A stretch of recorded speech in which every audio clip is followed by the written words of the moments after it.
নমস্কার বন্ধুরা, আপনাদের সকলকে স্বাগত জানাই আমার চ্যানেল নবান্নের সমাহারে। আজ আবারও আপনাদের জন্য নিয়ে হাজির হলাম আরেকটা নতুন রেসিপির ভিডিও। আজকে আমি বানাতে চলেছি এই শীতের মরশুমে দারুণ একটা পিঠের রেসিপি বানাচ্ছি। আজকে আমি পোয়া পিঠে, যেটা নোয়াখালীর বিখ্যাত পোয়া পিঠে। তাহলে চলুন দেখে নেওয়া যাক কীভাবে একদম নরম তুলতুলে এই নোয়াখালীর বিখ্যাত পোয়া পিঠেটা আমি তৈরি করছি। রেসিপিটা বানানো কিন্তু খুবই সহজ, আর বানাতে কিন্তু সামান্য কিছু ঘরোয়া উপকরণই লাগে। দেখুন, রেসিপিটা বানানোর জন্য প্রথমে একটা বড় পাত্র নিয়ে তার মধ্যে আমি নিয়ে নিলাম এরকম বাটির 1 বাটি চালের গুঁড়ো, আর নিয়ে নিলাম 1 বাটি ময়দা। এই দুটো উপকরণ এর মধ্যে দিয়ে দেওয়ার পর এখানে দিয়ে দিচ্ছি হাফ বাটি নারকেল কোড়া, দিয়ে দিচ্ছি এখানে আমি 1 বাটি গুড়, এটা কিন্তু খেজুর গুড়। আর একটা কথা বলে রাখি, নারকেল কোড়াটা অপশনাল, আপনারা চাইলে দিতেও পারেন, নাও দিতে পারেন।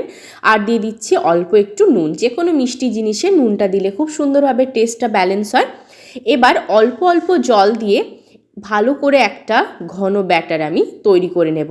আর প্রথমে যে উপকরণগুলো দিয়েছিলাম সেই অবস্থায় একবার মেখে নিয়েছি, তারপর কিন্তু অল্প অল্প জল দিয়ে এখানে আমি ব্যাটারটা তৈরি করে নিচ্ছি। এই রেসিপিটা শীতের মরশুমে একবার বানিয়ে দেখবেন, খেতে তো দুর্দান্ত লাগে আর বানানো খুবই সহজ। দেখুন তৈরি হয়ে গেছে, ঘনত্বটা ঠিক কিন্তু এরকম হবে। আর ব্যাটারটা কিন্তু ভালোভাবে তৈরি করবেন, কোনো রকম দলা পাকানো যেন না থেকে যায়। আর আমি কিন্তু এরকম মেজারিং কাপ মেপেই তেলের মধ্যে দেব, তাহলে প্রত্যেকটাই সম পরিমাণে হবে আর একই রকম সাইজেরই হবে।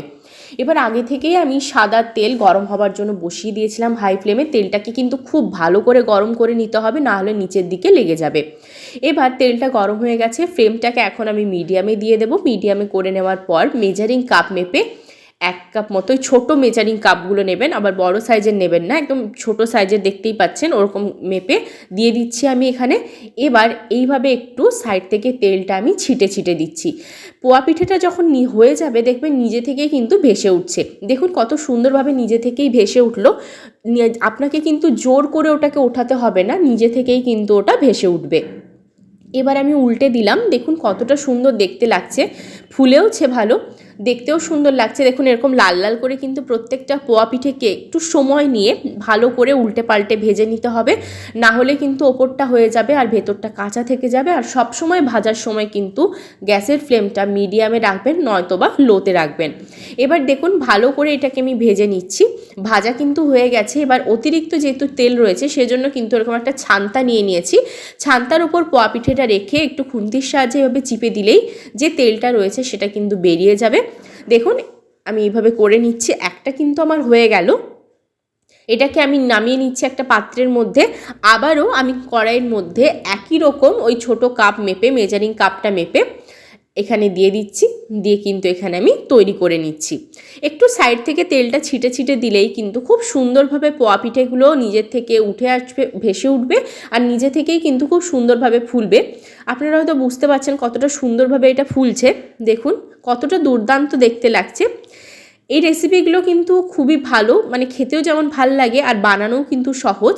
আর দেখুন কত সুন্দরভাবে তৈরি হয়ে যাচ্ছে, কত কম উপকরণ দিয়ে। প্রত্যেকটা উপকরণই কিন্তু আমাদের হাতের কাছেই থাকে। দেখুন প্রত্যেকটা পোয়া পিঠে ভেজে নিয়ে আমি চলে এসেছি, কতটা সুন্দর হয়েছে, দেখুন কতটা নরম তুলতুলে হয়েছে। আপনারা হয়তো বুঝতেই পারছেন, আমি আপনাদের একটু ছিঁড়ে দেখালাম। এই রেসিপিটা যদি আপনাদের একটু ভালো লেগে থাকে তাহলে অবশ্যই আমাকে লাইক, শেয়ার, কমেন্ট আর সাবস্ক্রাইব করতে ভুলবেন না। সাবস্ক্রাইব করার পর পাশে থাকা বেল বাটনের অল অবশ্যই প্রেস করে দেবেন, যাতে আমি যে কোনো নতুন রেসিপি আপলোড করলে আপনারা সবার আগে নোটিফিকেশন পেয়ে যান। ফেসবুক পেজ থেকে দেখে থাকলে অবশ্যই পেজটা ফলো করতে ভুলবেন না। আর আমার পরিবারের নতুন সদস্য হয়ে থাকলে সাবস্ক্রাইব করে দিয়ে পাশে থাকবেন। ভালো থাকবেন, সুস্থ থাকবেন, আবার দেখা হচ্ছে নতুন রেসিপির সাথে।